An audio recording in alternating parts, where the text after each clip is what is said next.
कि एक तरह की दादागिरी हिमाचल प्रदेश के खिलाफ जो है वो केंद्रीय सत्ता जो है वो कर रही है। भारतीय जनता पार्टी कभी भी हिमाचल और हिमाचलियों की हितैषी नहीं रही है। हिमाचल में आपदा से प्रभावित लोगों को कितनी राहत मिल पाई है, इस पर बात करने के बजाय कांग्रेस और बीजेपी में आपदा को लेकर राजनीतिक बयानबाजी लगातार जारी है।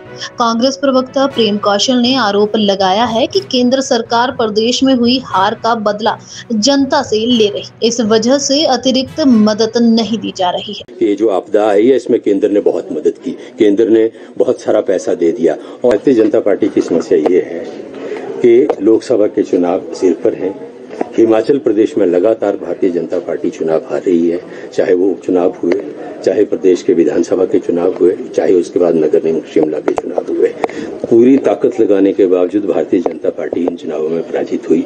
लोकसभा के चुनाव आ रहे हैं, भारतीय जनता पार्टी के पास हिमाचल प्रदेश में इश्यूज नहीं है जिनको लेके भारतीय जनता पार्टी जनता के बीच जा सके। इसलिए भाजपा के नेता जो नॉन इश्यूज हैं उनको इशू बनाकर राजनीति करने की कोशिश कर रही है, लोगों को भ्रमित करने का प्रयास कर रही है। लेकिन हिमाचल प्रदेश के लोग, क्योंकि शिक्षित लोग हैं, अच्छी तरह से जान चुके हैं कि भाजपा लगातार हिमाचल प्रदेश के लोगों के साथ धोखा कर रही है। और मैं तो कहूंगा कि भारतीय जनता पार्टी कभी भी हिमाचल और हिमाचलियों की हितैषी नहीं रही है।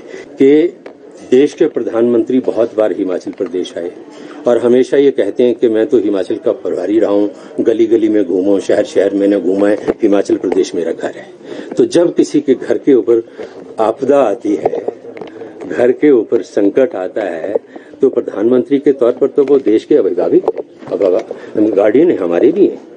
तो इस दौर में, इस संकट की घड़ी में दो शब्द प्रधानमंत्री नरेंद्र मोदी जी ने ट्विटर हैंडल के माध्यम से भी सहानुभूति के हिमाचल प्रदेश और हिमाचल प्रदेश के जो इस डिजास्टर में प्रभावित लोग हैं उनके लिए इस्तेमाल नहीं किए। ऐसा क्यों?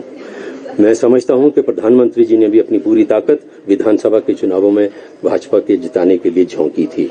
और जब भाजपा हारी तो कहीं न कहीं उनके मन में ये पीड़ा जरूर है कि हिमाचल प्रदेश के लोगों ने उनकी जो एक हीरोइक छवि है, जो उनका एक वो समझते हैं कि मैं जहां जाऊंगा वहां मोदी मोदी हो जाएगी, उस छवि को खंडित करने का काम हिमाचल प्रदेश के लोगों ने किया। तो उससे कहीं न कहीं हिमाचलियों के प्रति उनके मन में मैं समझता हूं कि कोई ऐसी रिजर्वेशन तो है जिसकी वजह से इस आपदा की घड़ी में वो मदद नहीं कर रहे हैं। कि एक तरह की दादागिरी हिमाचल प्रदेश के खिलाफ जो है वो केंद्रीय सत्ता जो है वो कर रही है। तो हमें तो हर तरीके से जो है वो केंद्र एक तरह से प्रताड़ित करने का काम कर रहा है और आर्थिक षड्यंत्र, आर्थिक तौर पर प्रदेश को कमजोर करने का षड्यंत्र जो है वो केंद्र की भारतीय जनता पार्टी की सरकार हिमाचल प्रदेश के खिलाफ रच रही है।